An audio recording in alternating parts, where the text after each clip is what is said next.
आज बहुत दिन के बाद आपसे फिर मैं मुखातिब हुआ हूँ और अच्छी बात यह है कि आज मैं पहली बार अपने चैनल पे आया हूँ। अपने चैनल का मतलब अगर आप इस चैनल को देखेंगे तो इसका नाम मेरा नाम ही है, विकास दिव्य कीर्ति। बहुत दिनों से कुछ ऐसी स्थितियाँ थीं कि मेरा मन हुआ कि एक चैनल मैं अपने नाम से बनाऊँ और मैं बहुत सुस्त व्यक्ति हूँ, टालता रहता हूँ चीज़ों को, इसको भी टाल रहा था। फिर आज सुबह अचानक मन में आया कि अगर कोई काम करना ही है तो क्यों ना किसी अच्छे दिन शुरू कर देना चाहिए और आज का दिन बहुत ही अच्छा दिन है।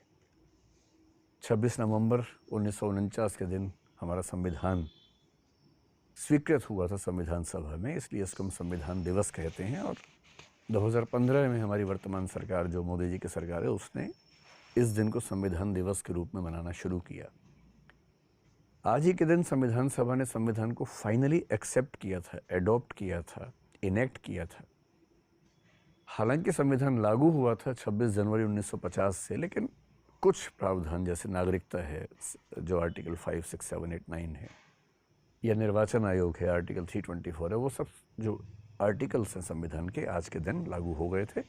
तो आज हमारा संविधान का दिन है। और संविधान, कोई मुझसे पूछे कि मैं किस किताब को सबसे ज़्यादा महत्व देता हूँ जीवन में, तो वो भारत का संविधान है। भारत का निवासी हूँ तो भारत की पुस्तक मेरे लिए महत्वपूर्ण होना ज़रूरी है ही। और संविधान वो किताब है जो हमारे देश को एक सही और अच्छे राष्ट्र के रूप में डिफाइन करती है, इसलिए मैं उसका बहुत बड़ा प्रशंसक हूँ। तो आज से अच्छा कोई दिन हो नहीं सकता, इसलिए इस चैनल की शुरुआत आज से कर रहे हैं। आपके मन में सवाल आना चाहिए, आ ही रहा होगा कि इसकी ज़रूरत क्या है। भाई, दृष्टि आईएएस चैनल है ही जिस पर मैं अक्सर आता रहता हूँ और मैं खुद दृष्टि में ही पढ़ाता हूँ, तो मैं वहाँ तो आ ही सकता था। फिर ये चैनल क्यों?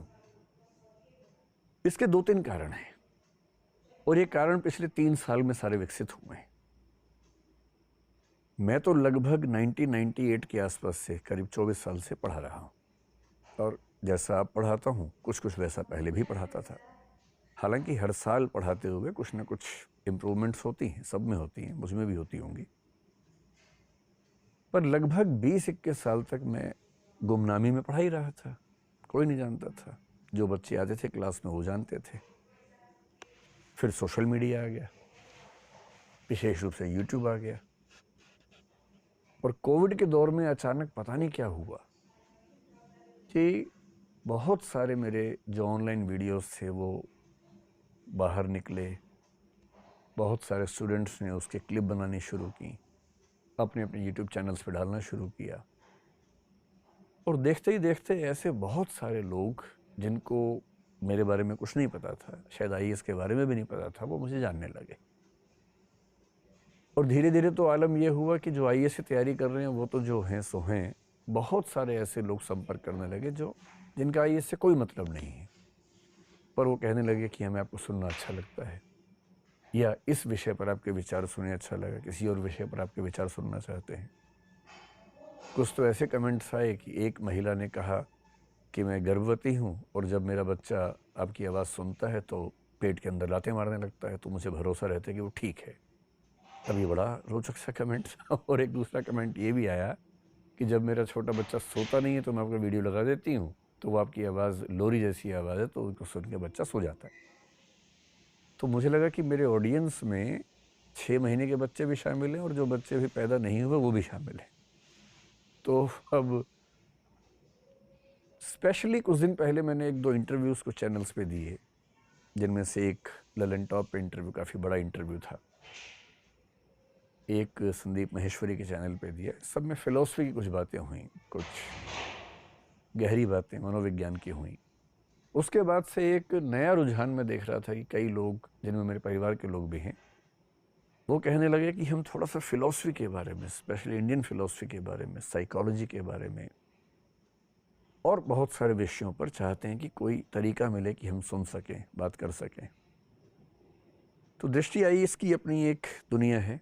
वो सिविल सेवा के परीक्षार्थियों के लिए है, आईएएस एस्पिरेंट्स के लिए है। और हर चीज़ आईएएस के सिलेबस का हिस्सा नहीं होती है, तो हर चीज़ वहाँ पर क्यों डिस्कस की जाए, कैसे डिस्कस की जाए। तो लगा कि ठीक है, उन ऑडियंस के लिए जिनको आईएएस की तैयारी से मतलब नहीं है, या है भी मान लीजिए, क्यों ना मैं अपना 30 मिनट का इस सोशल मीडिया की दुनिया में एक कोना अपना भी बना लूं जहां अपनी बात कह सकूं। और मुझे भी जब मैं अपनी बात कहता हूं, अपने विचार रखता हूं, जो आज तक पढ़ा सुना समझा, जब उसे अभिव्यक्त करता हूं तो वही फीलिंग होती है जिसको सेल्फ एक्चुअलाइजेशन कहा गया है दर्शन में। यानी कि ऐसा लगता है कि मैं वो काम कर रहा हूं जिस काम को करने के लिए मेरा अस्तित्व है, मेरा जीवन है, और यही है जिसमें मैं कुछ उपयोगिता दे सकता हूं समाज को, तो क्यों ना फिर ऐसा दूं। तो ये एक ऐसा चैनल है जिस पर मैं अपने विचार इस बात से मुक्त होकर कि आईएएस का पाठ्यक्रम है या नहीं, इस बात से मुक्त होकर कि मेरे विचार का क्या प्रभाव पड़ेगा, या मतलब तैयारी करने वाले बच्चे कैसा आंसर लिखेंगे, उससे मुक्त होकर मैं अपनी बात रख सकूं। यहाँ तक कि उन मुद्दों पर भी रख सकूं जो मुद्दे मैं अक्सर जिन पर बात करने से बचता हूँ, उनसे मैं बात करते हुए सिर्फ वही पक्ष रखना पसंद करता हूँ जो उनकी तैयारी के लिए है, जो उनकी परीक्षा के लिए है। लेकिन यहाँ मैं थोड़ा सा मुक्त होकर अपने मन की बात कह सकूँ, किसी राजनीतिक विचारधारा से जुड़ा हुआ नहीं है, तो मैं तटस्थ होकर विभिन्न मुद्दों पर अपनी बात रखूँ, ताकि हम सबको कम से कम विचार विमर्श का मौका तो मिले, बहस का मौका तो मिले। कोई एक्ट, कोई कानून अच्छा है कि बुरा है, कम से कम दोनों पक्ष जानने को तो मिले। ज़रूरी होगा तो मैं अन्य व्यक्तियों को भी इस चैनल पर लाऊंगा जो कायदे की बात कर सकते हैं दोनों पक्ष की। पीछे कुछ समय में जब से चीज़ें फैलने लगीं, जब से लोग बहस का मौका तो मिले, कोई एक्ट, कोई कानून अच्छा है कि बुरा है, कम से कम दोनों पक्ष जानने को तो मिले। ज़रूरी होगा तो मैं अन्य व्यक्तियों को भी इस चैनल पर लाऊंगा जो कायदे की बात कर सकते हैं, दोनों पक्षों की बात कर सकते हैं। दूसरा ये भी है कि पीछे कुछ समय में जब से चीज़ें फैलने लगीं, जब से लोगों ने अपने चैनल से मेरी वीडियो क्लिप्स का इस्तेमाल करना शुरू किया, तो इसका फ़ायदा भी है।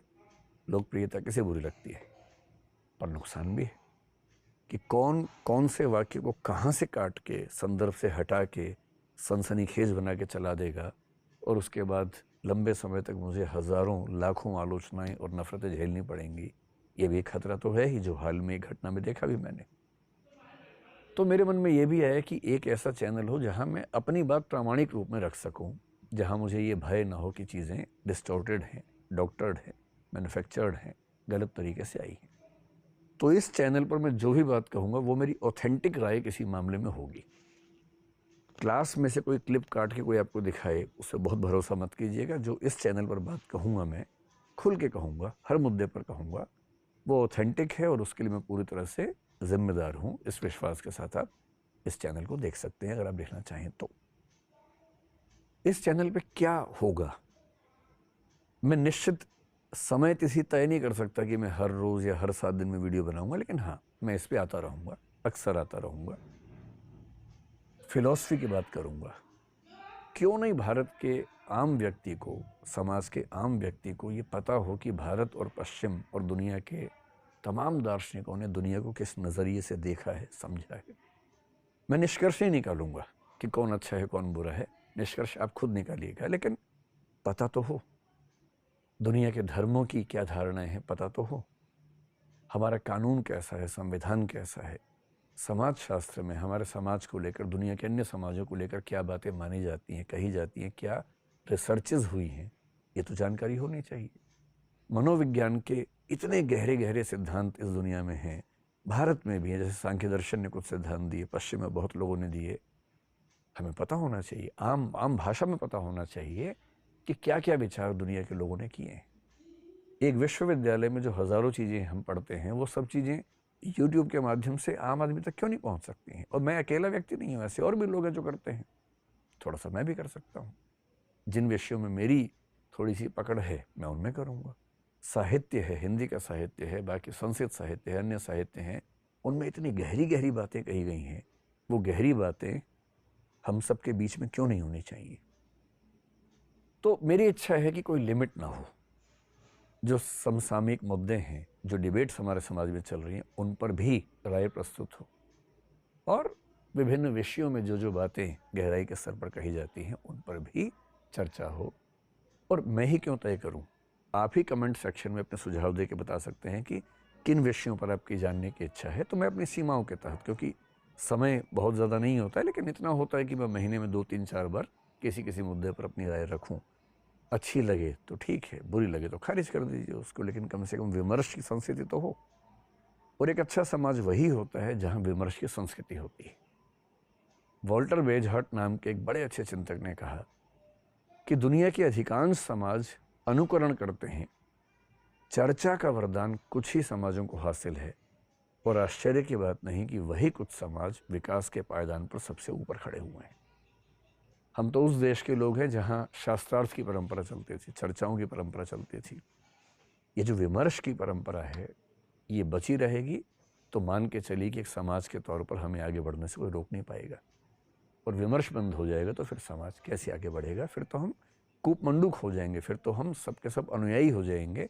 सोचने वाले, चिंतन करने वाले विवेकशील प्राणी कहाँ बचेंगे? ये चैनल आपको कहाँ